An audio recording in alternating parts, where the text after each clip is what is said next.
G'day guys, welcome back to Beers and Break-Evens. We're going to go through halfback and 5'8 today. Very, very interesting one. A heap of guns, a couple of cheapies floating around as well, and a couple of different avenues to take. I've got my co-host with me, my 5'8 T-Rex, doing. Halfback, Cleary, Hynes, moving on to 5'8. How good? It's a bit like that for me, I'm not going to lie. I know other people are looking in different directions. I kind of think you're outthinking the room a little bit, but... I do have just because someone had to do it, an anti-Nathan Cleary chat coming up. So might be able to wrangle someone out of it and then hopefully he comes out and averages 110. Good. I've got an anti-Nico Hynes chat coming. So brace yourself. Joining us once again today is the Rook. I bent my rookie. How are you? I'm so good, guys. I'm loving this. This is great. It's just been such an eventful morning already. Yeah, we had a fire alarm go off about 15 seconds ago, so we're sort of on eggshells because it was fucking loud. Rook, you've been working on your arrogance during the week. I know you've started with a pretty big head the last couple of rounds, so how are you feeling? Arrogant as ever. Yeah, good. Ready to roll. Good. Wouldn't have it any other way. Did you make any adjustments to the team this week? I noticed Ty Munro, Gonski, rumours Suoliti could miss the side. That's pretty much your entire backline from memory. How are you feeling? No, I did make some changes, especially to that Ty Munro position, which is very sad for me. And we're looking at the Campbell Graham news, which we kind of touched on in that episode, and then that was obviously confirmed as well. So yes, I've made some changes to my side. Shout out to Kat, who made some unreal Campbell Graham content last week, ready for Instagram, and then that news broke, which... We half broke in the morning but didn't believe it. Turns out it was true. Heaps fucked. The Rook's curse. Yeah. I don't need another curse. Are we really going to start that? The Rook's curse. The Rook brought down Campbell Graham. Who's next? Yeah, well, she had Ty Munro in her team. He got injured. You haven't picked any Raiders, have you? I've got quite a few Raiders. Who are your other CTWs? Because you seem to be cursing them one by one. Well, in terms of, if we're talking Raiders, I've got Strange and Chevy Stewart. Oh, shit. Yeah. Get Chevy out of there, please. No, I'm not. I need that boy fit and firing. Playing this weekend, very exciting. Keen to see a lot of these. There's a lot of exciting young fullbacks getting around this weekend. Ethan Strange named at 7 was the interesting one because we were looking at that round 1 team and going, all right, Sebi Chris on return from suspension round 2 will slot in at centre, we assume, from alongside Matty Timoko. Strange, who we know can obviously play half as well. Maybe KO Weeks doesn't have that mortgage on the 5'8 spot that we think. I read that as Ricky Stewart saying there's a 6 jersey for one of you. Let's see who comes out. I think you made a very good point a couple of weeks ago, mate. I think that the one that defends best will probably be the front runner there for me. Yeah. They cannot afford to leak points, that footy side. So big watch that Raiders side. While there's obviously a lot of stars missing, these rookies are getting a chance to put their name up in lights, and big watch. 100%. Now, when we're talking names up in lights, we've obviously got Bluewealth Property who are joining us again in season 2024, but we are looking for another sponsor for the show that you can come and work with myself, Timmy, and the Rook if you want a slice of that pie. But we're here. We are keen for a sponsor to come on this year, mate. We are, mate. Yeah. So if anyone would like to get on board with Beers and Break-Evens this season, work alongside us, exciting opportunity there. Plenty of content to be created and see what we can do. Yeah, we have a little announcement for the season that we are going to have 2 episodes a week.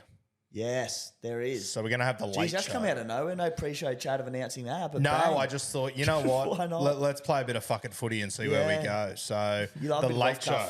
A bit of off-cuff podcasting. I do. Big fan. So the late show will be, we'll unbuckle the belt strap. We'll sit back and get a little bit wild, I think. Yeah, dribbling to you, couple of podcasts a week, one bloke in a bar, one beers. It evidently wasn't enough, so we're going to add another shorter, sharper, more intense, bit more wild. Wednesday nights, late show? Yeah, Wednesday night late show, I think. So it'll be like, you remember when Big Brother Uncut was a thing and occasionally you'd see a boob or something? Yeah. I think it'll be a bit like that. Yeah, but no boobs in this one.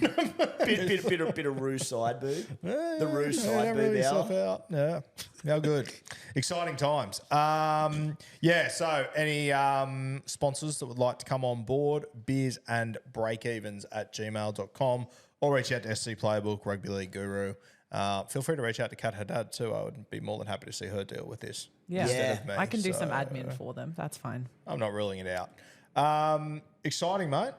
It is, mate. Another show. How good. Yeah, can't wait. It just gives us a little bit more of an opportunity to, doing the one show a week. We look at team lists, we look at a few things here and there. It just allows us to look at Supercoach in a different light, share some different thoughts, change things up a little bit. So I'm really looking forward to it, and just putting some new content out to the Beers and Break-Evens faithful. Mate, that'll push us up into around about the 5 hours a week together range, Yeah, I which know. is Look, I'm daunting. I'm not happy about it, but look, it's what you got to do for content. Can't win As them you all. taught me.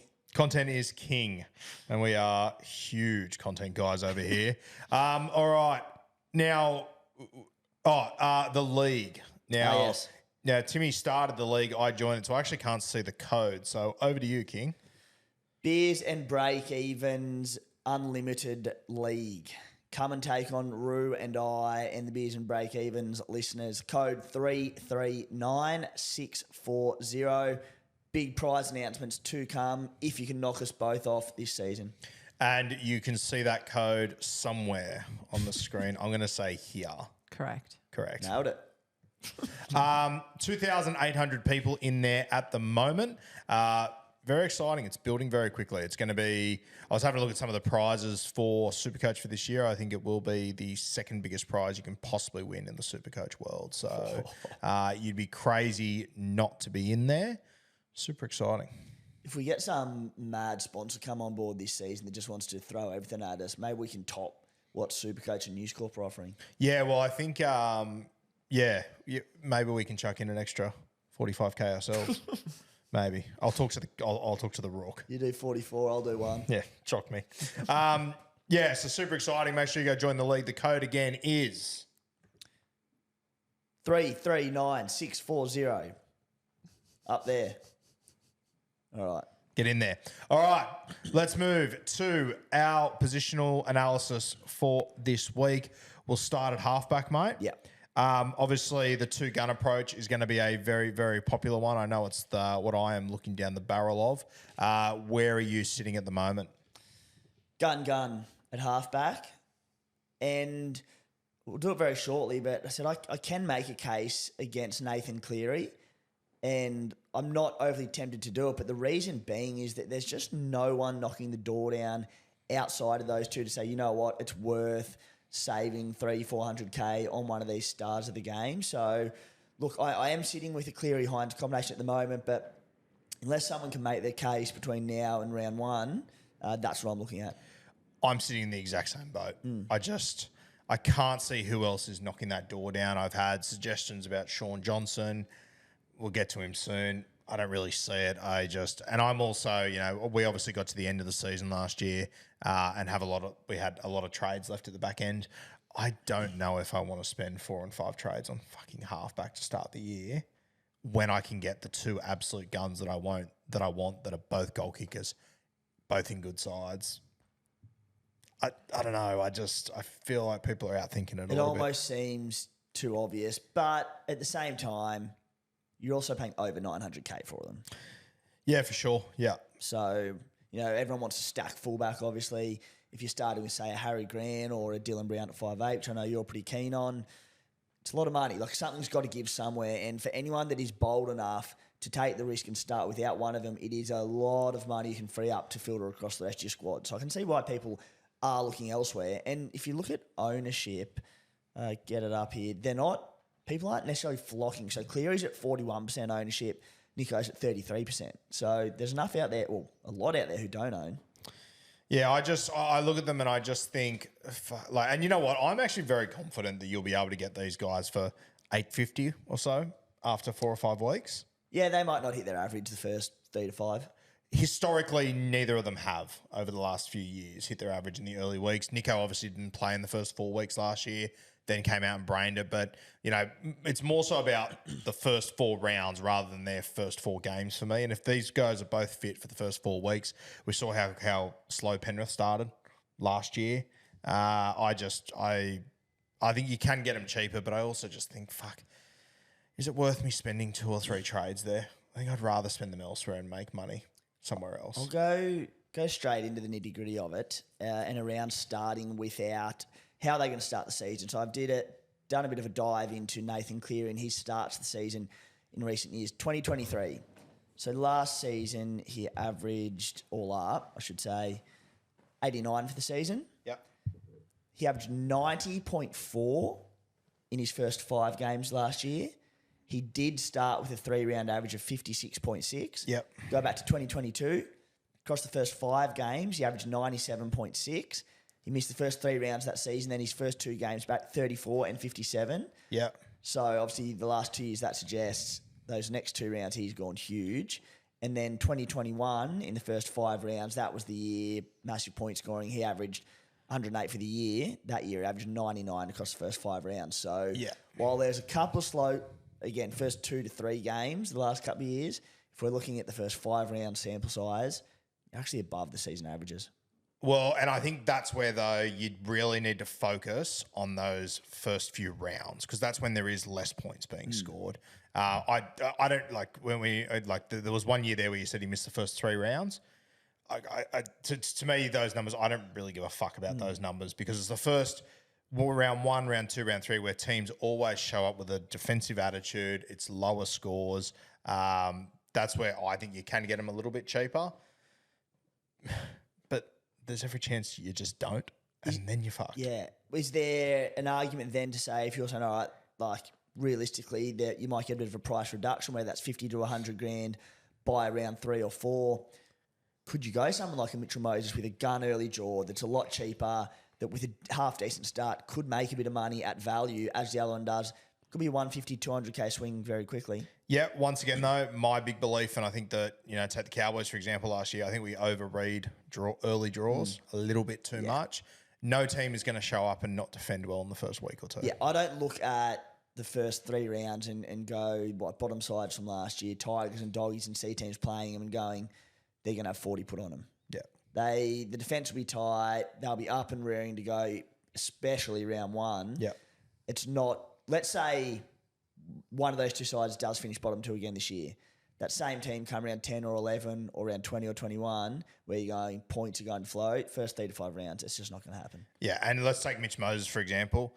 I'm sorry, there's not a hope in hell I'm relying on Parramatta to put teams to the sword and Mitch Moses to kill it to get me to Cleary and Hynes. Yeah, well, they've got Penrith in Penrith round 2, Para, which regular season, we know they don't lose that, so you can lock in a ton there. Yeah, well, and you know what? That's probably the game where Mitch Moses is most likely to fly in because that's Parramatta. Yeah. Okay, let's talk Nicho Hynes first, mate. 970K. I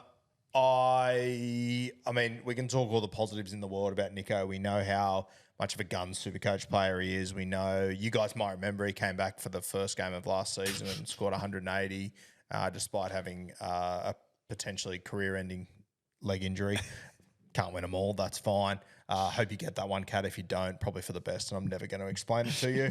But Nicho Hynes, mate, 970K. If you don't get him now, you're going to want to get him at some point. I'm sort of just happy to start with Nicho. But I do have a counter argument when you're willing to hear it. But I'll throw over to you now just to get your thoughts on Nicho first. Yeah, look, I think he's been the top scoring player the last 2 seasons of Super Coach. Opened up last season with 180, 102, 89, 97, 126, coming back from said career-ending leg injury. So, and then to be absolutely hypocritical as to what I've just said, starts the season, does have the Warriors round 1, pretty tough on what we saw last year. Bulldogs, Tigers, Raiders. So, again, it's not going to be the same Bulldogs, Tigers, Raiders by mid-season or even round 7 or 8, but it is still as good a draw as you could sort of hope for to start the season. Warriors a bit tougher. They do have the bye in round 5, whatever, so be it. That's a fair way away. Seriously, the way he started last season, the fact that the reality is he's only playing, this is his 3rd season at halfback. He's only going to get better in that position. Matty Moylan leaves, who played a pretty big role in attack for them. No, he wasn't there the back end of last year. Just, it's all aligning again for Nicho. I think Matty Moylan leaving is very interesting. I think it could hinder him. Super coach scoring wise, I mean. I think that people underappreciate the role that Matty Moylan played. I know it's easy to say, Matty Moylan's shit, he fucking doesn't do this, doesn't do that, whatever. What Matty Moylan did, though, is allowed Nicho Hynes to be a very ball-dominant 7. Is there a more ball-dominant 7 in the league than him? No. Like, you would have Ben Hunt up there, you'd have DC up there, but not as much as fucking Hynes. No way. Yeah. That's where I worry if Trindle's going to be able to play that same role. Because I personally think Trindle's more of a halfback than a 5'8", So naturally. And it is a concern, yes. It was like, if Matty Moylan could defend, he'd still be in that NRL and he'd be one of the best 5'8s in the game. His attack was sublime for the last few years. His just defence fell off a cliff. The only counter argument to that would be that with Trindle there, who is more of an organiser, does he put Nicho in position who has an even greater role in attack without Matty Moylan there? Do you see Nicho not jumping into first receiver and whatnot? I think it's too much of his natural go. My worry is that they don't gel that well to start the season. And look, I'll be starting with Nicho. Yeah, I'm sort of playing devil's advocate here. If I was to go against Nicho Hynes, this would be why I would do it. This is my only concern with the Sharkies. I think they will sort it out. And as you said, mate, it does help. As much as I don't love to read into draws early, it couldn't get that much better for them, realistically. But I think that combo between Hynes and Trindle is going to be very interesting to watch how it gels. It will be. The one thing that gives me sort of a bit of faith towards them getting it right early, I'm still trying to work out what the combination of Hynes and Moylan was. They were all over the shop. They were running around like headless chooks. They were such a non-traditional halves combination, the way that they played, but they managed to make it work. So it's like they get someone like a Trindle who is a more traditional half coming in. I think he's going to simplify things, but it will be a question mark, but it can't be any more chaotic than with Moylan. Yeah, but mate, I personally don't think it was that chaotic. It was Moyser, can you sit on the left edge? And Nicho, you just do fucking everything, which is what I think made him so good in Super Coach. And that's what I worry that we could lose that a little bit with Nicho. And look, am I telling you he's going to average 50 this year? No, he might go from fucking 93 to 89. Like, I don't think it'll be a train wreck, but I'm very intrigued to watch how it plays out. And I think everyone's more than happy to call Moylan shit and crap and whatever. He's a bloody good footballer, and he played an important role for Nicho, which I think people are sleeping on. Oh, if he stays fit for the entire season over in the Super League, you should be paying about $1 for the man to steal. He will absolutely shit him. He'll fly. Super League fantasy teams, lock and load him. Lock and load Moyser. And we often refer, Roo, in Super Coach to blokes that make you feel sick when you watch them, and that is the best sign that you can get that you want this bloke in your team. Nicho Hynes, probably him and Kalen Ponga are the two, but Nicho Hynes even more so is just the one that when you do not own, you can't watch Cronulla because he has so many touches, so many major attacking stats. It's awful. Yeah. And, other halfbacks that we'll talk about today that we'll get to, Shaun Johnson, DCE, Hughes, Moses, none of them make me feel like that. I mean, here we are, the Warriors having this unbelievable season. Shaun Johnson is flying. He's more than 100K cheaper than Nathan Cleary, and he's almost 200K cheaper than Nicho Hynes to start the season. Like, Shaun Johnson has to play unbelievable footy to score 100. Nicho Hynes puts his boots on and he's on 93. Like, it's apples and oranges for me. Yeah. No, I'm with you. So Nathan Cleary then, 912K. I will be starting with both of them. I made a counter argument for Nicho that I don't overly believe in. Can you make a counter argument for Nath? Yeah, I can. And it's the draw to start the year. So for starters, they're going to England for the World Club Challenge. Yep. That is going to take a lot out of them. We saw a World Club Challenge game in 2023 that took a bit out of them when they started the season slow. And that was here. That was it. The reality is that they are 3-time defending premiers, and while they've defied odds year after year after year, you become the hunted from round one the next year. There's often premiership hangovers with the best teams in the competition. Penrith are unbelievable. They've managed to defy that, but a 4th time, there's every chance that they start a little bit slower. They have the trip to England. They then go down to Melbourne in round one. That defence is going to be very, very stiff. They then have Parramatta in Penrith, which Parramatta seem to always get up for that during the regular season. They'd have a positive record against Penrith in Penrith, I reckon, regular season the last 2 to 3 years. Broncos in Penrith, Roosters away, Manly at Brookie, and then they have a bye in round 6. Very, very tough. They then have the Tigers in Bathurst in round 7, which I don't think they've ever beaten the Tigers in Bathurst, at least not in the last 12 months. Yeah, true. So they then go to the Cowboys away up in Townsville. So it is a very difficult draw. So you look at the trip to England, the draw to start the season. If there's any premiership hangover coming back off last year, I can see why you would go against Nathan Cleary. And if I was weighing up going against either Nico or Cleary, it'd be Cleary. Yep, fair. I will say this about Nath. I think it's worth noting that for the first time in 4 years, he's just had an entire off-season. Yeah. Off. He's coming in fresher than he has the last few years. You guys remember he pulled out of the Kangaroos, obviously, after that grand final with an injury and whatnot. He's been whining and dining all around the world with his missus, enjoying himself. Tough life. But yeah, there's no denying the draw. Melbourne round 1, that's always going to be tough. Despite Melbourne not really firing a shot against them last year, you know round 1, Bellyache's going to have them up. Shout out to my best man who you remember from my wedding. He actually, I think he actually jinxed the Melbourne Storm. He said something about me and my wife, we could get through anything. He said it could be Melbourne Storm round 1 and I'd back you in. From that moment, I remember sitting there at my wedding thinking, ooh, I don't know who they play round 1, but I bet they fucking lose after he's jinxed them. Yeah, it was Penrith good. round 1. It was good to get a bait to your wedding. I was actually working with the catering team, so I've got full funds will sort everything. Yeah, you're in the back corner. Yeah, you're almost in the next suburb. Serving baby sausage rolls. Yeah. Closer to the action than me. Well, Yeah, I was closer than the Rook. Can't win them all. Can't win them all. But Melbourne week 1, Parramatta week 2. Brisbane, the one thing I do like about that Brisbane matchup, Nathan Cleary plays most on that right side. That'll be up against that Brisbane edge with Cobbo.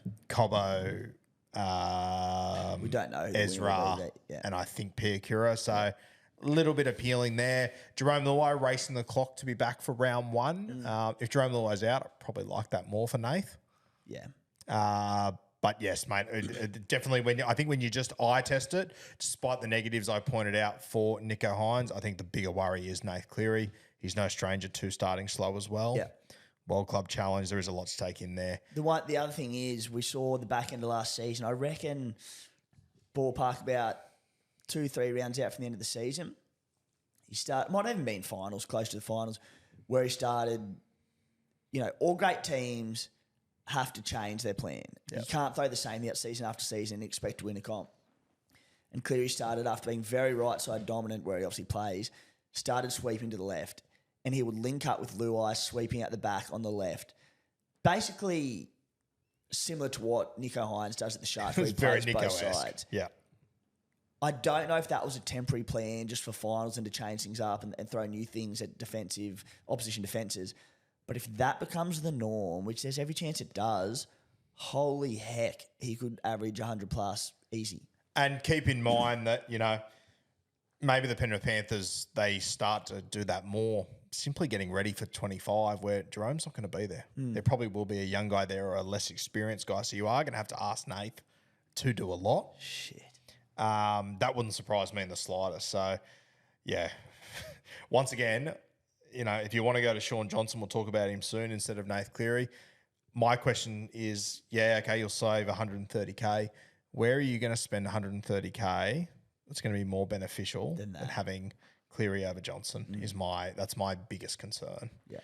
Should we get into, if you are going to antipod one, or if you are going to leave one of these guys out, you're going to go in a different direction? Will we start to run down this list? Let's do it. SJ, 793K, coming off a career high last year. He was unbelievable, crazy season. He couldn't have done much better than what he did last year, SJ.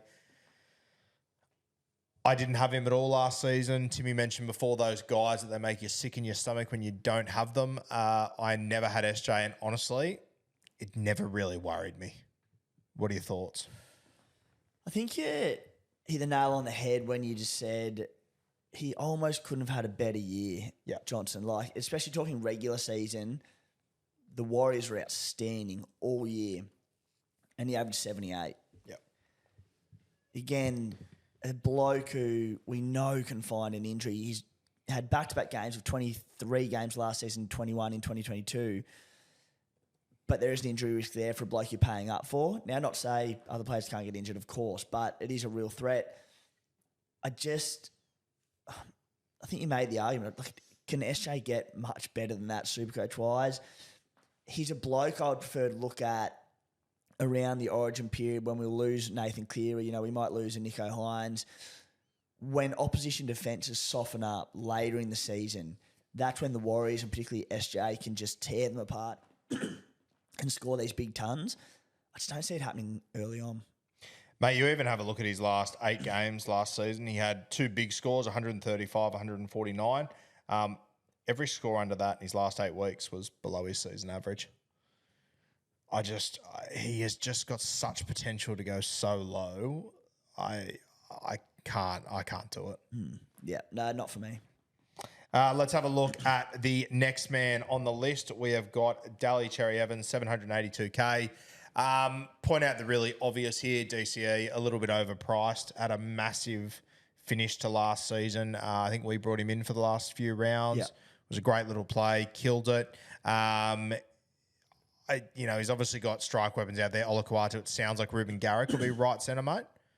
Yep. So loses Kola, gains Garrick, whatever. DCE, just not for me. Going to Vegas, he just doesn't have the high enough ceiling. I know round 1 last year he scored a hat-trick and whatever, which was very impressive, but I don't know what Manly's going to look like with, is he maybe not as ball dominant with Luke Brooks coming back into this side? With Turbo playing, does he take points off him? There's just so many red flags around DC. I haven't even considered him, to be completely honest with you. Yeah, me either. Well, a round 1 hat-trick last year for 119 points against the Doggies. Average 77 last year, brilliant. 79 back in 2021, which is where Manly went on that just absolute tear under the newer rules. Outside of that, 66 in 2022, 64 in 2020, 62 in 2019. He would need to be goal kicking for me to even consider him. I was about to say, because he doesn't goal kick, some of these boys could beat him in goal kicking on any given week. So if anything happens to Garrick and he goal kicks, it'll change the conversation around him because he does become a play, but nah. God, he's got a rank goal kicking style. Yeah, it works for DCE, his kicking game, but it is the weirdest kicking style.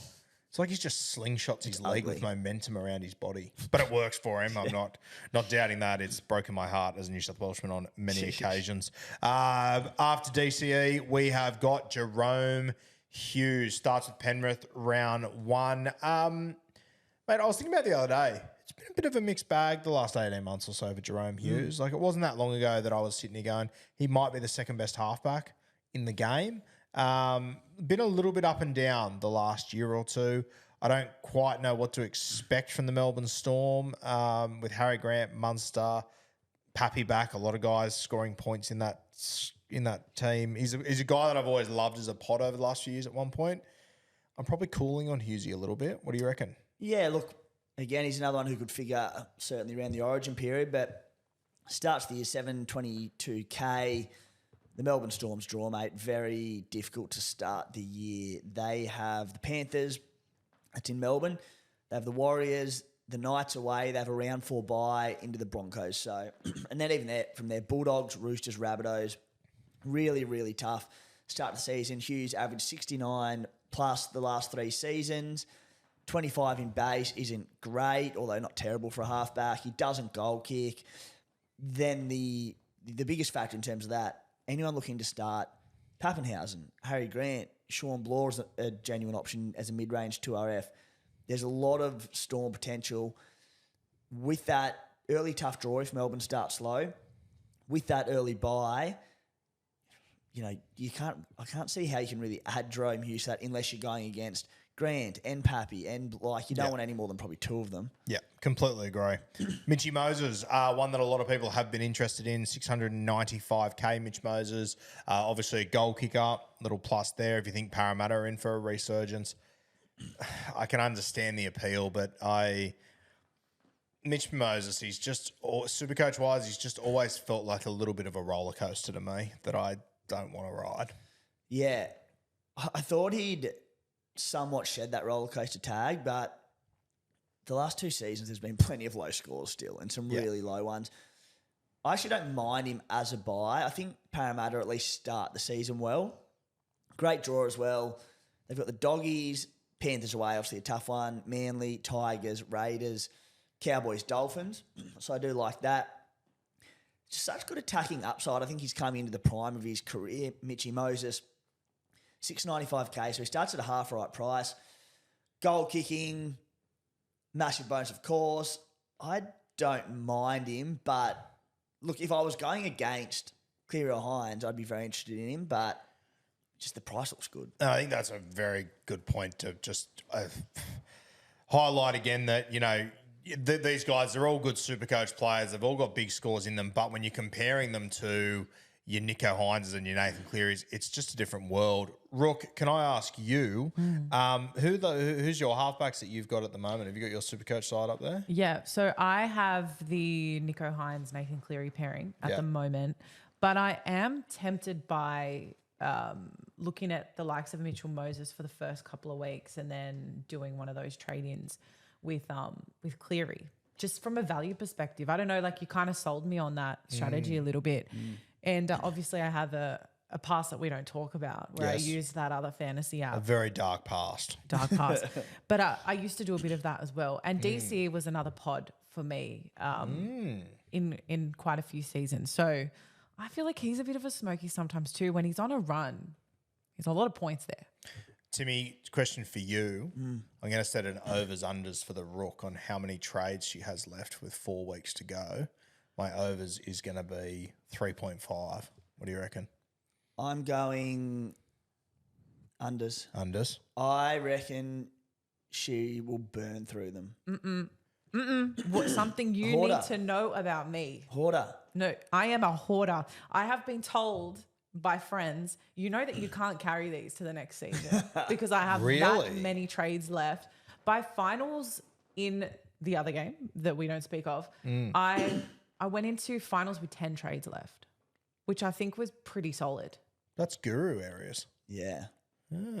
Rook will fit in well. That's an early tick of approval because we're, by comparison to a lot of other super coaches, we're somewhat hoarders. Yeah, we're big horticulturalists. Yeah. We'll have plenty at the back end, don't worry. There's definitely some luck involved as well in those that earlier part of the season because you do see those early injuries and stuff. You're kind of forced into trading.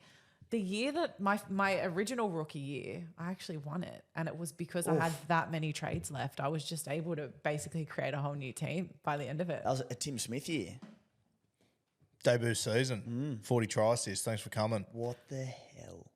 Listen, I don't want to do it. It actually upsets me. Genuinely upsets me. So tough. All right, let's move to our next man, Adam Reynolds of Wrestling in a Park fame.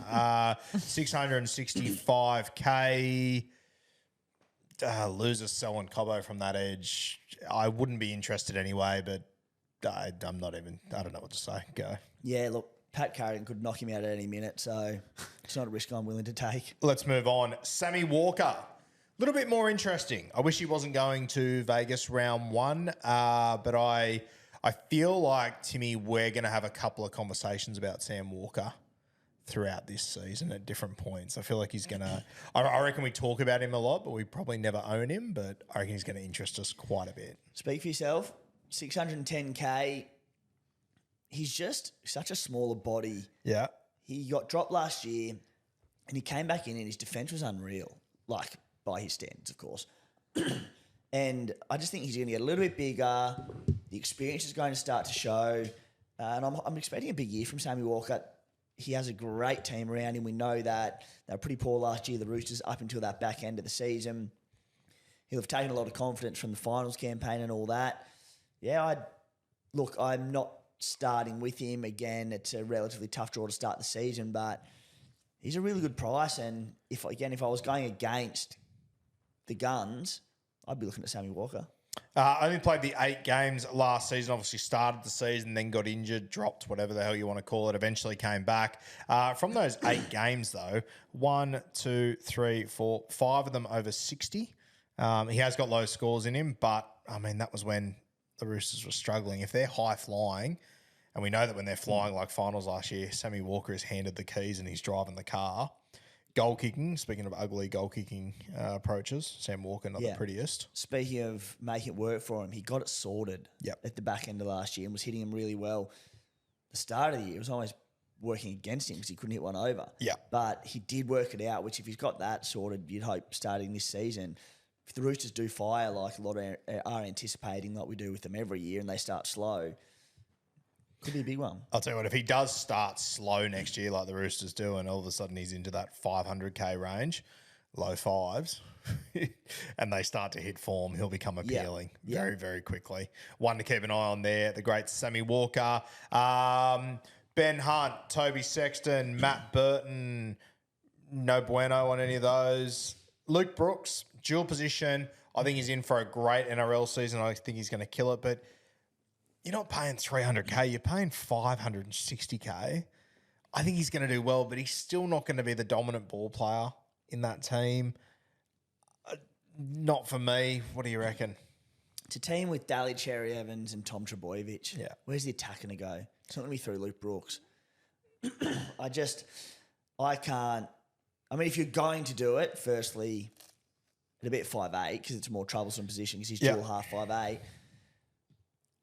I just need to see it first. Yeah. And I can see where he comes out and potentially goes really well and maybe becomes a Super Coach prospect, but I need to see this unfold first. Couple of guys here that I think just don't have the upside, so we'll just read their names. Keary, Fogarty, Hastings, Boyd, Cogger, O'Sullivan. Probably the pick of the bunch of all those if I had to pick one of them. Fogarty, because he's the only dude down there, but it's going to have to be a cold day in hell when I'm picking Jamal Fogarty to start round one. Yeah, hard pass on all of those blokes. The next one on the list has some merit. It's interesting. I hadn't given him much thought, and I got a few messages a few weeks ago about him and thought, okay, I can see it. Braden Trindle, 439K, dual position. You would be picking him at 5'8", obviously. Yep. If there's some sort of bizarro world where he ends up with the goal kicking, don't think there will be, but fuck, imagine if that happened. Chaos. Imagine if anything happened to Nico and Trindle becomes your dominant goal-kicking halfback. He's in for me.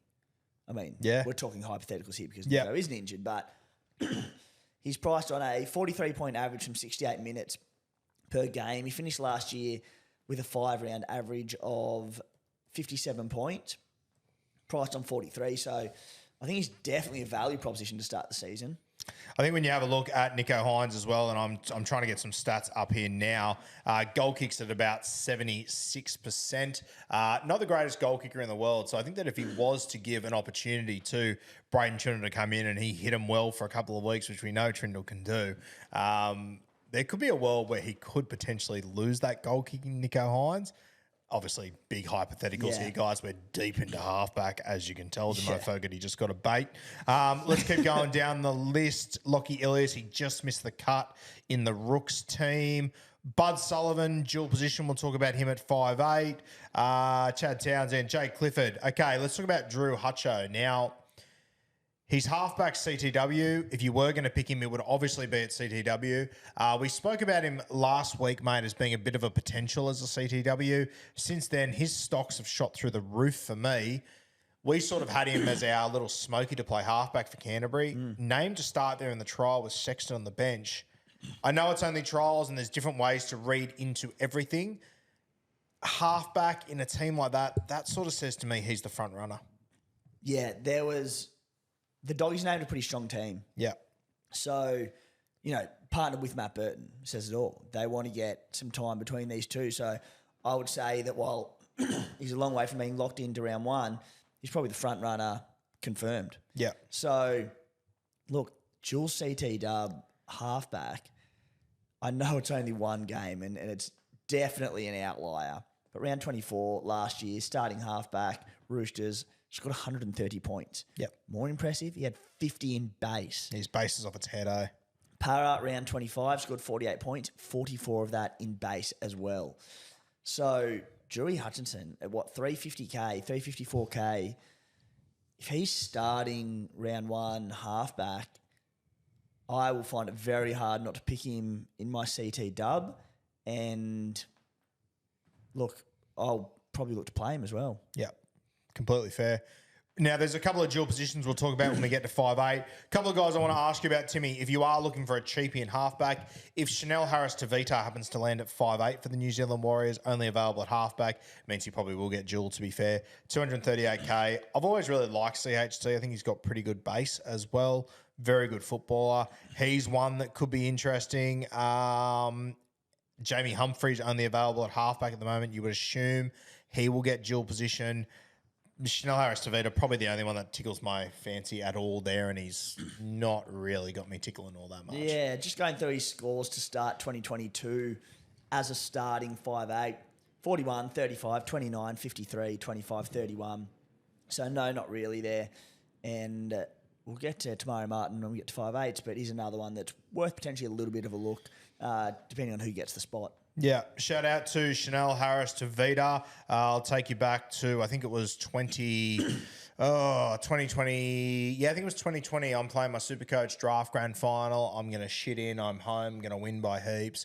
Feet are up, enjoying myself. The guy I'm playing, Phil, shout out to him and fuck you, brings in Chanel Harris-Tavita on the Sunday afternoon.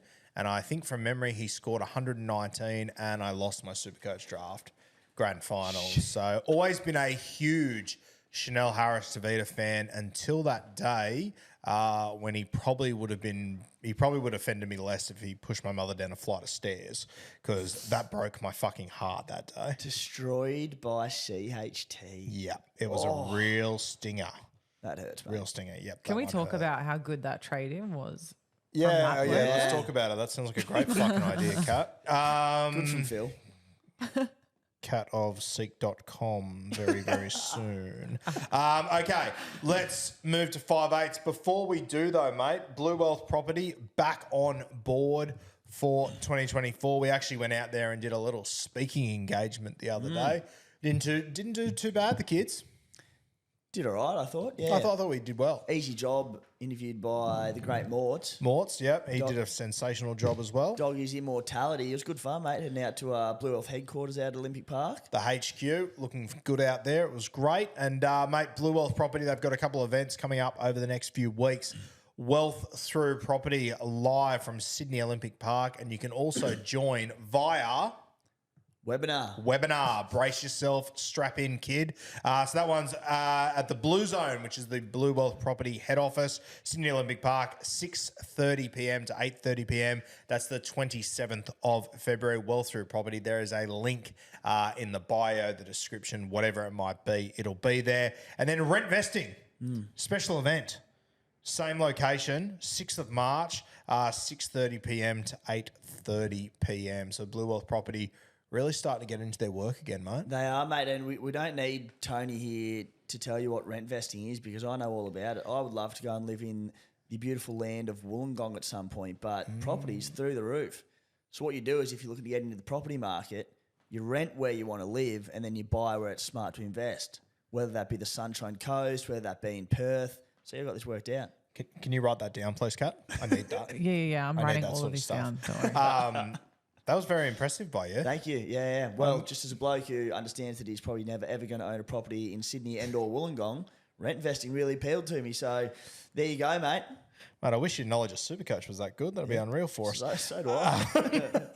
Yes, but Bluewealth Property guys, they're back on for 2024. It's unreal to have them as part of the team once again. As I said, the link is in the description. It's in the bio. I think Tony and Morts or Tony alone, one of those combo deals, will be out here over the next few weeks for a pretty special episode.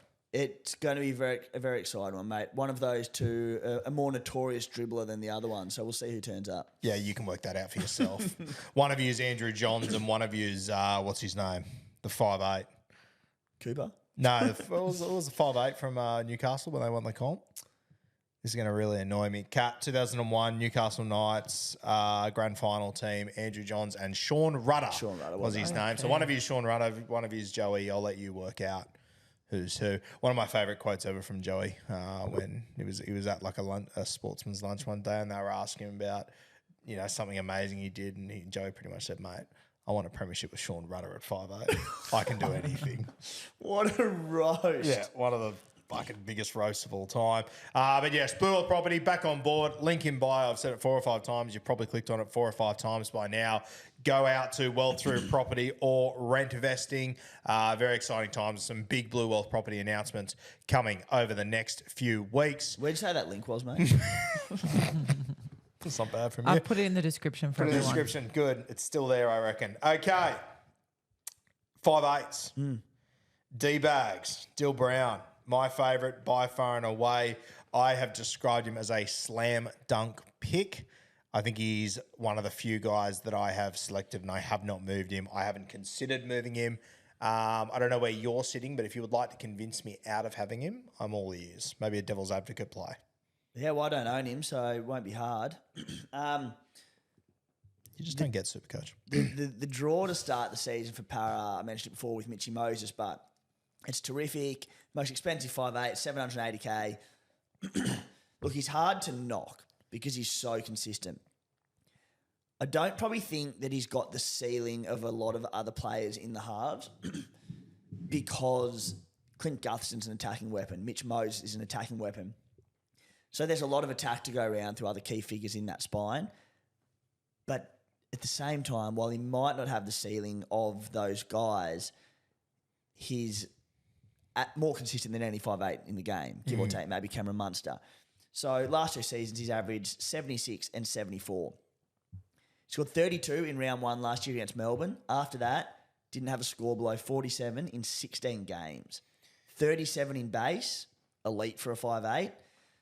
No goal kicking, hasn't worried him in the past, but it is a factor. Yep. Obviously doesn't help. The thing for me and why I don't own is because going 2 guns at halfback, 2 guns at fullback. Currently I have Harry Grant in my team, so the top price hooker. All of a sudden, funds become a massive issue. Yep. So I'm looking to save some money at 5'8". That's just how I'm structuring my team. I don't really have a major knock on Dylan Brown. Yep. He doesn't fit into my team structure as it stands. That could change. Yeah, and that's completely fair. You can't fit them all in at the end of the day. Everyone has to make sacrifices somewhere. Dill Brown, for me, as Timmy just said, he had 2 scores under 50 last year. One was against Melbourne, one was in round 1. The other was against Penrith in round 4. Outside of that, I think 70% of his scores are over 60. It's just insane. Considering he doesn't goal kick, that's unbelievable. Crazy. So we'll get to Jayden Campbell later, but he's a genuine risk of missing the opening rounds of the season. Yep. In which case, I'm going to have to completely reshape how my 5'8" position looks, which is where Dill Brown will come on the radar.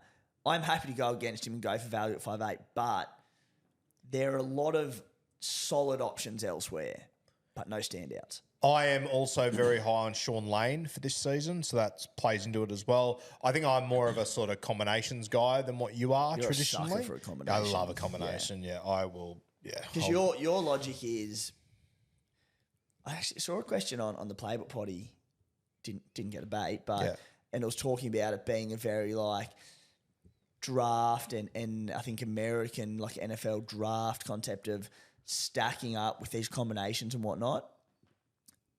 So for NRL Super Coach, you look at it as, all right, Brown goes big, Shaun Lane goes big. They go big together. I look at it as, what if Para starts shit and both of them go low and it's double the trouble? So it could go either way, can't it? Kat, all I heard was, I'm a fucking coward. That was all I heard from that entire thing there. This bloke. That was all I took from that. I like the combo. If I'm going to back guys in, I'm going to back them to do well, though. And I think both of them are in for good seasons. So as a combination, I love to pair them up. I'd love to get them in draft. I don't think I will, realistically. It's been a little bit tough. But, 2 different ways to look at that combination approach. I always look at it from the positive approach. Oh, well, if you go on your combinations, why don't you throw Bailey Simons in his left centre as well, hero? No comment. But that was sort of my thinking last year. Getting late DCE, Cola, I thought they'd produce points. Don't know why I didn't go Olakuatu in hindsight. Probably should have done that. Probably a lack of trades, I'm going to say. Not for me.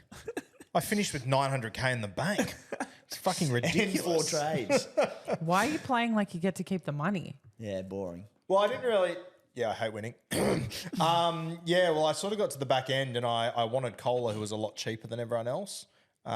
He did okay for me. I think he averaged 400 in the last 2 weeks. So, Can't win them all. Good to win a few more though, right, Timmy? Oh, all right, mate. Hey, You by the know way, what, Kat, I can you was- put on the to-do list this week? We've got to get this trophy engraved. Do you know too, what? You just read my mind. I was going to say, Timmy, you know what Guru said to me this morning? He's like, we've got to get this trophy engraved. Yeah, for 23 and 24. We need a new stallion as well. What's that? We need a new By stallion. the way, the Stallions, the logo's in. Yeah, How the good. logo's I in. love it. Yeah, it looks good, doesn't it? It looks very good. Give me London Bronco vibes. Yeah. Hopefully we don't go as bad as the London Hopefully not. Broncos. No, I'd love to see you get relegated. That'd be great. All right, Dylan Brown. I'm 2 feet in. You've probably got a shoelace in at the moment, yeah, I've got a but I think shoelace. you'll get closer Yeah, I've got a shoelace in. because this Jayden Campbell situation isn't looking overly No, promising. it's not. Cameron Munster, 728K. Look, there's every chance that Cameron Munster goes down to about 724K and every chance he goes up to about 732K. Arguably the most consistent guy to ever exist in Super Coach. He will finish with a 70 average this year and I think he'll be a little bit frustrating as per usual. What are your thoughts? Yeah, well, we know notoriously that you've never rated him as a Supercoach player or a rugby league player, just in general. Always potted Cam Munster.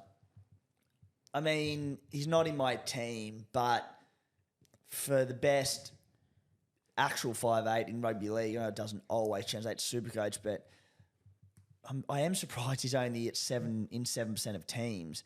So has an average below 69 in 5 years. He's missed consistency, averaged 71 last season, 81 the year before.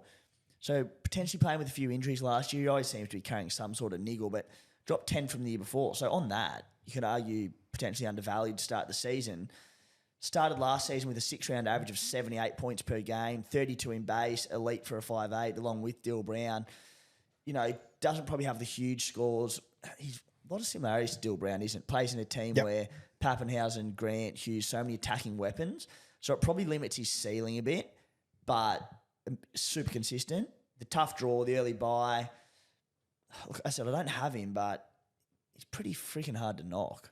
Yeah, he's hard to knock. I just don't think he. I just find him frustrating because he should average 100 every season. Yeah, and he just doesn't.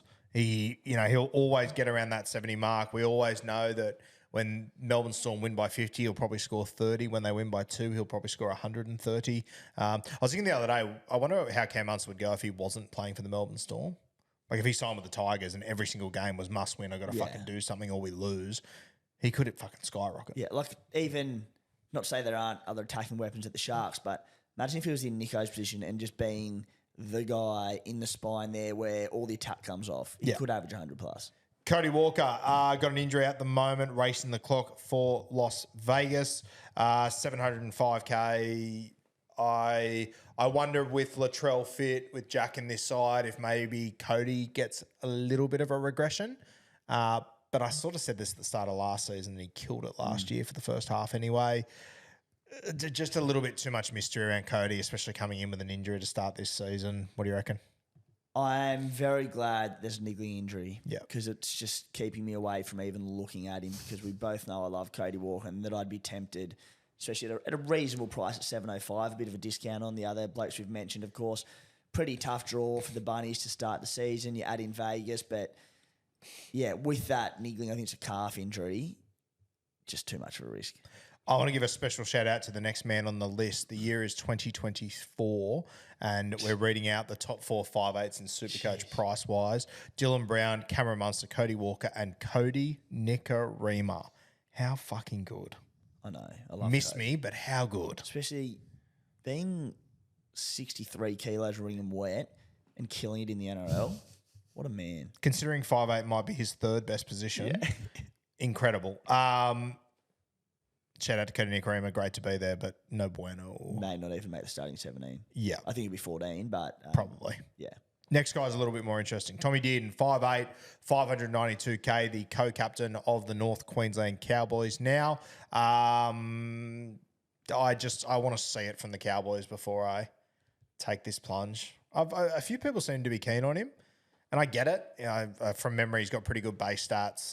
He's obviously, becoming the main guy out there, but I want to see it first.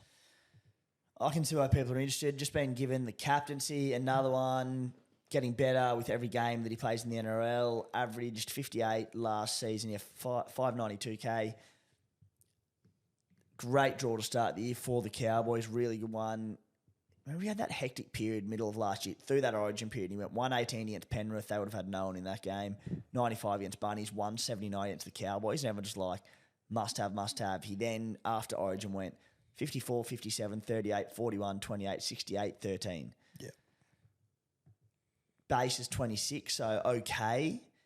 No, I thought it was higher than that. Yeah, Okay. look, we could easily be having a conversation in round 4, 5, potentially early going, Dearden was the one, and he lifts, but I don't think we've seen enough yet to suggest. If we are sitting here in round 5 or 6 saying he was the one, I'm happy to go. Credit to you that those that did it, Well done. well done.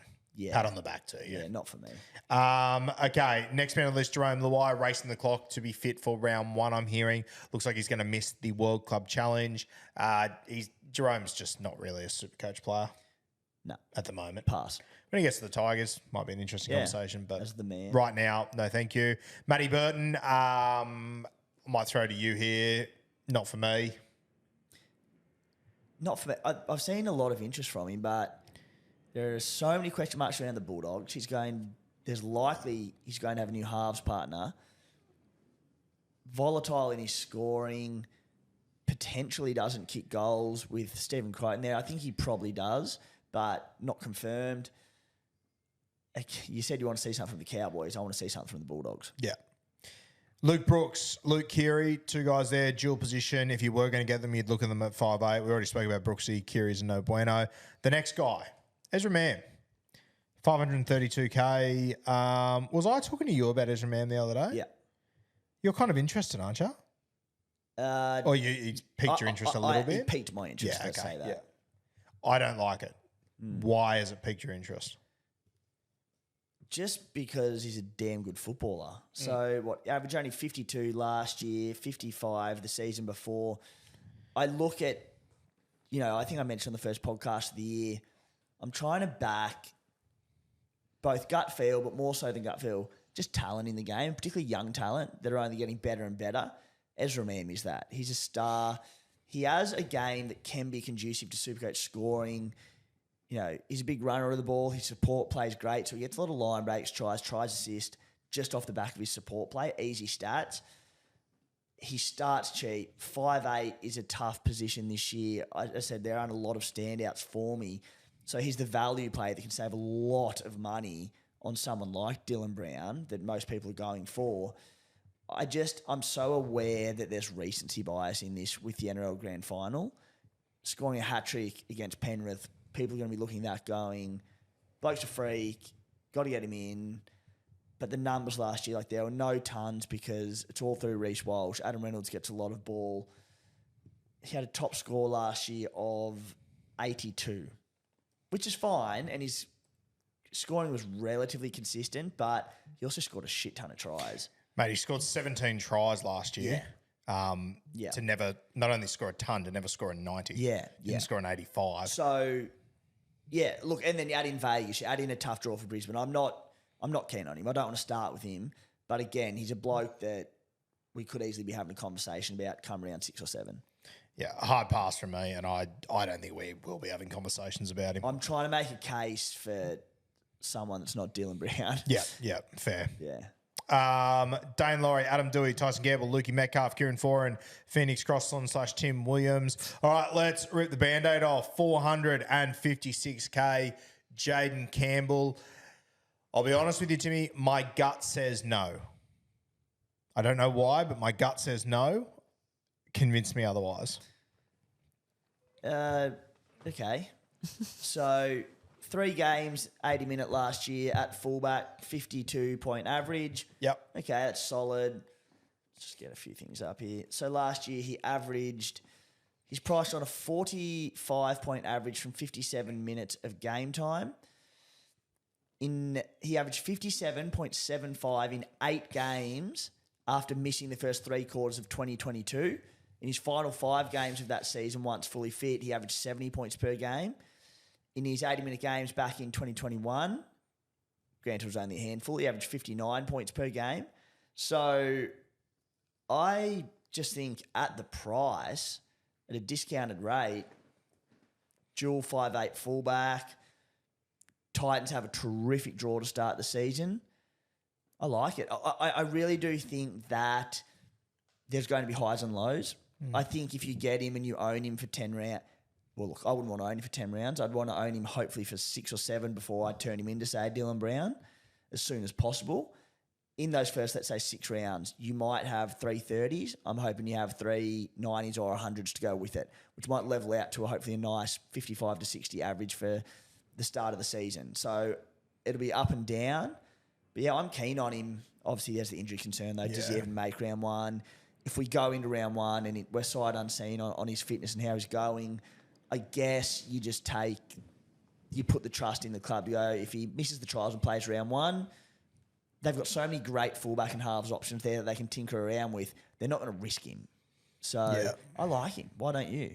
Well, to be honest, the injury is a big thing for me. Raw numbers, it is appealing. I don't know.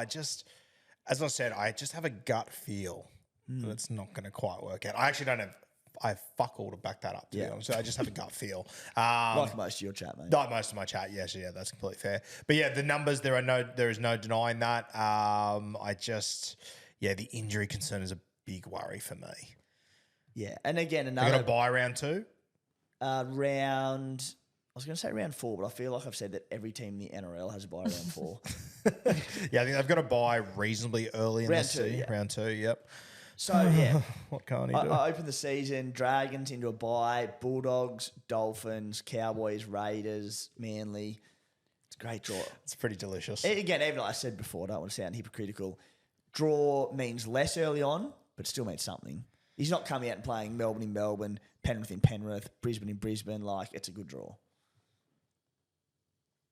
Bending my rubber arm. Fine. Yeah. Okay. Phoenix Crossland, Jayden Campbell, Braden Trindle, we spoke about him. Dill Walker, 14, not appealing. Talatau Moan, unlikely. Bud Sullivan. Mate, these Tigers halves. Got the bye round 1 with all this chat from Benji about Lockie Galvin and whatnot. I don't think I could go any of them for round 1. I think it's wait and see. If one of them brains it and we get to the end of round 4 and there's money to be made, then I'll make a move. But fuck, I think you're brave starting with one of these Tigers halves. Yeah, they've got so many genuine options that could be there come round 2 when they play their first game. The beauty of as annoying as the round 1 bye is, the beauty of it is that there won't be a price change until round 4. We do get that extra week before we can pounce on if anyone does kill it. You know, we all want to see how the Tigers go. Are they going to improve this year? Surely, but we've said that a few years in a row now. Jayden Sullivan can be a good Supercoach scorer on his day, but we just need to see this play out for the Tigers. Like, you even look at Aiden Caesar, not someone I'm keen on, but he's a good goal kicker. If he takes up the goal kicking duties, he starts cheap, maybe, but just need to have a look at it. Yeah, there's too much to watch for me to start with. And also the beauty of it is that, you know, if they're not going well the first 3 weeks, Benji could make a change. Yeah. And you're completely fucked all of a sudden. So hard pass from me. Let's have a look at Tomato Martin, mate. We mentioned him before, dual position. If he snags that 5'8" spot, 363K. I've always really liked Tomato Martin as a footballer. As a Supercoach player, he can be a little bit hit and miss for me. What are you thinking? I don't mind him. It would be as an alternative. I wouldn't want to be relying on starting him at 5'8". Like, say you had a gun, let's say you had Dylan Brown or whatever in your 5'8" slot. I don't mind him as a backup 5'8", but, you know, KO Weeks, provided he gets the round 1 5'8" spot for the Raiders, he'll be a popular backup 5'8".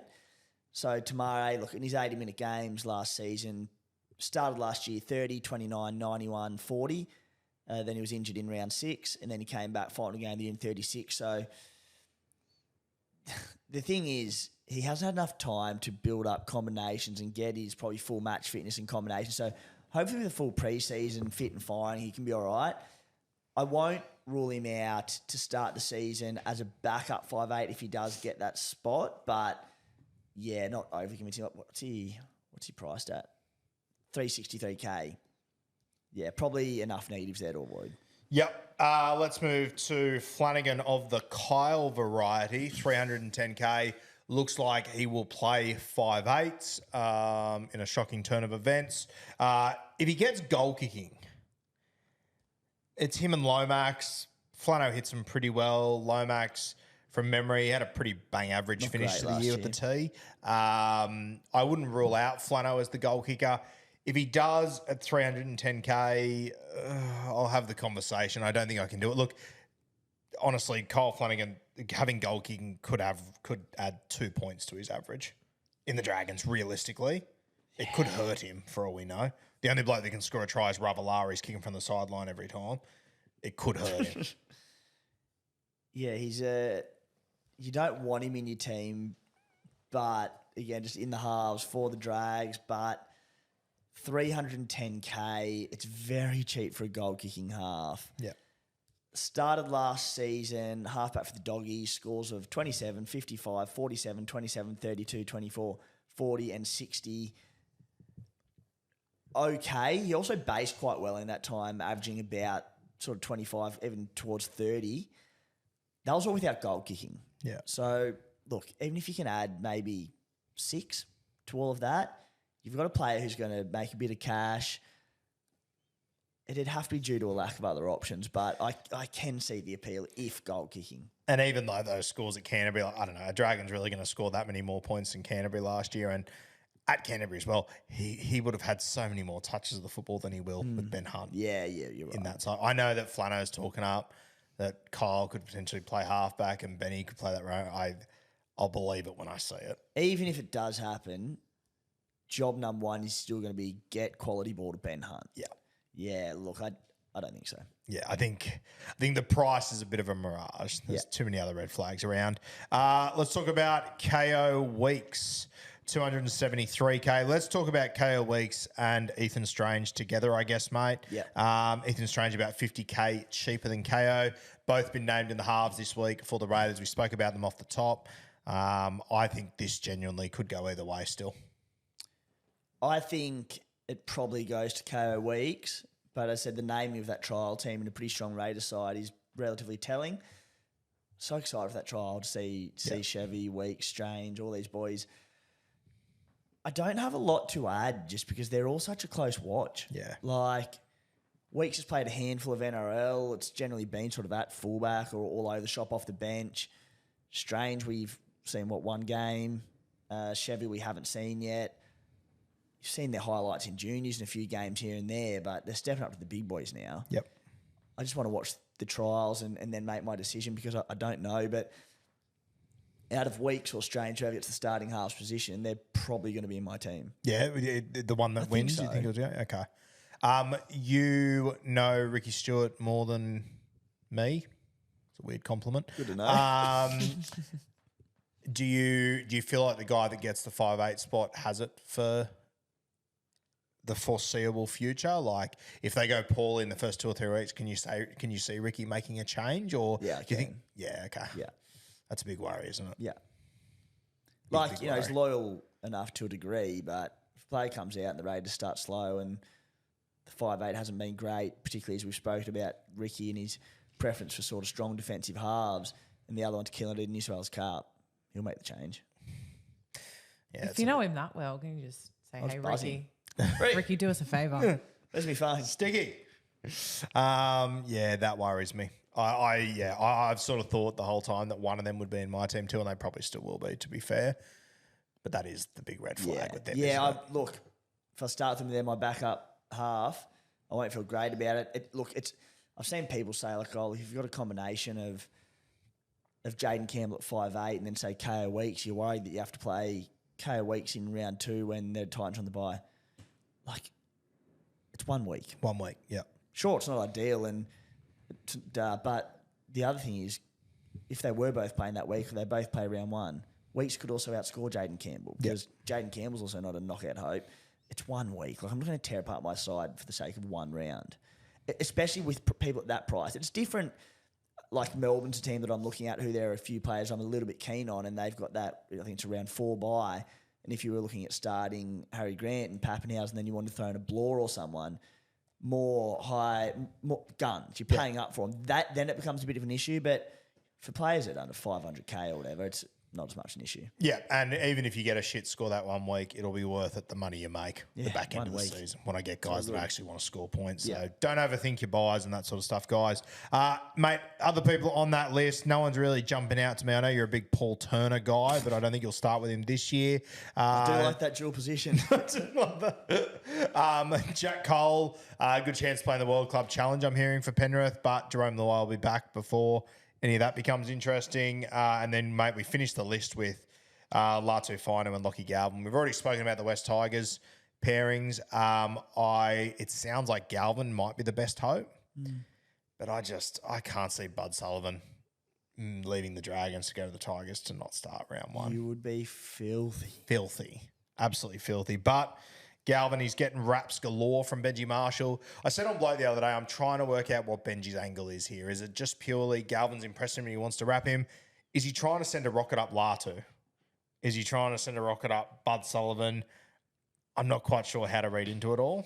Yeah, look, maybe Benji's doing a good job of throwing rockets up asses because he's convinced me on Galvin, not just him, but like everyone I've spoken to about Lockie Galvin. The kid's an absolute gun, and they're saying, he can play second row, he can play centre. Yep. He's a big boy, he's strong, he's got speed. I'm like, I'm convinced. There's also been rumours of other clubs, Manly in particular, sniffing around trying to get Galvin. So I do wonder if part of it could be just a bit of a ploy. Yeah. Let Galvin know he's got a future there. They want to keep him. A Lot of angles you could look at it from. But yeah, he'll be a big watch. If Galvin happens to land at 5'8" next to Aiden Seas round 1, not round 1, round 2, still be a headache actually, won't it? Yeah. Well, round 2 watch, round 3 watch. If he's good, round 4, thank you. Yeah. Only at 5'8" as well. Yeah, you're right, actually. Yeah, that was a bit over the top. Settle down, Roo. All right. Kat, who are your 5'8"s? I haven't asked you. My 5'8" are not locked in at all. Not locked in. I'm not sold on really anyone right now because I thought Jayden Campbell, and you've absolutely thrown a spanner in the works. I wouldn't buy in. I'd buy into what he's saying more than what I'm saying when it comes to Jayden Cat by Campbell, name, cat by nature. Oh, that was good that. though. That's my new Insta bio. Fuck yes, that's great. So you're looking at Campbell potentially, and Potentially. And I am excited about Bud Sullivan as well. I like him. I think he's a young talent. I'm looking forward to seeing what he does with Tigers. But once again, there's no evidence yet of what that's going to look like. So I'm struggling a little bit with that decision. that round 1 buy too. Yeah, makes it tough. that's throwing me off. Yes, yeah. All right, we done and dusted. All sorted. Guys, CBA merch, bloke.shop, 6 p.m. on Monday night for New South Welshmen. As I said yesterday, if you're a Queenslander with 2 heads, make sure you ring someone from New South Wales to help you work out the time. We know how much you battle up there. Don't miss it. They'll move very, very quickly. If you want to support Bloke, Guru in particular, this is probably the best way to do it. Jump over to bloke.shop, some fantastic merch. I absolutely love the shit that Kempy's. How good were they the other day? Yeah, well, hats, most things don't suit this melon, pretty rough, but those hats whacked out on, I thought, it's all right. This is all right. So if Talk looking right about on my head, yourself then like you've done something well there, mate. I've done nothing, but Kempy's done mate. incredibly well. Very fucking well, Yeah. Kempy. So, yeah, it's obviously CBA season. You'll see a heap of them out this weekend. If you get that gear next Monday, you might be a sniff to have it in Vegas if you're going to be there. I know I'll be rocking it over there on the Kangaroo Tour. But if not, round 1 back here in Oz. I'm sure you'll have it all by then. So, super exciting. SC Playbook last night. You had the Wish Guru on. How's he going? We had the OG Guru. The Wish on. Guru, please. Tommy Sangster, the Super Coach godfather. He's a good man, Tommy. Yep, told us all about what's in store. Super Coach this year, changes, grilled him about a few things that I said should have been changed. What'd you go with? I would love price changes after 1 game, not after 3. Yeah, Super Coach Big Bash do it, and I just think it really rewards, going out on the limb, picking someone on a hunch and someone that you like early on in the year rather than gives everyone a chance to buy them. I know the game's about keeping things tight, make it inclusive, give everyone a chance, but I just wish I wish players changed after 1 game. But yeah, so Tommy, 5 club previews. We looked at all the trial team pointers and the winners and losers out of that. And yeah, all the club previews done. So from next week into all the nitty gritty. How good? How's the spy going? Haven't seen him in a while. He's good. Yep. He walked away from Bloke Studios with a free shirt last night. So he's on cloud 9 at the moment. How bloody good. Yeah. So it's, he's pumped up, the spy. Was that a CBA shirt? It was not a CBA shirt. He wasn't game to do it without your permission. Oh, fair call. Did you take one as well? I haven't. That'll give you a yet. 2 for Magic Round.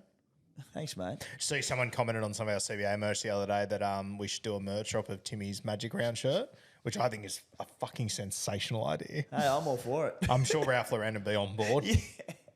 Brought to you by Collab with beers and break evens. If any Ralph Lauren admin are listening in, we are looking for sponsors. Which I'm sure there's a few of you, so just Yeah. one at a time, please.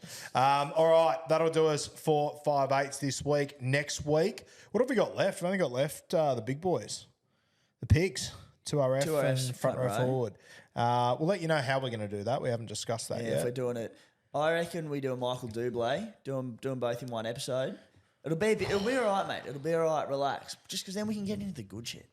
We're getting okay. close to the season. All right, no, I'm happy. Daily double.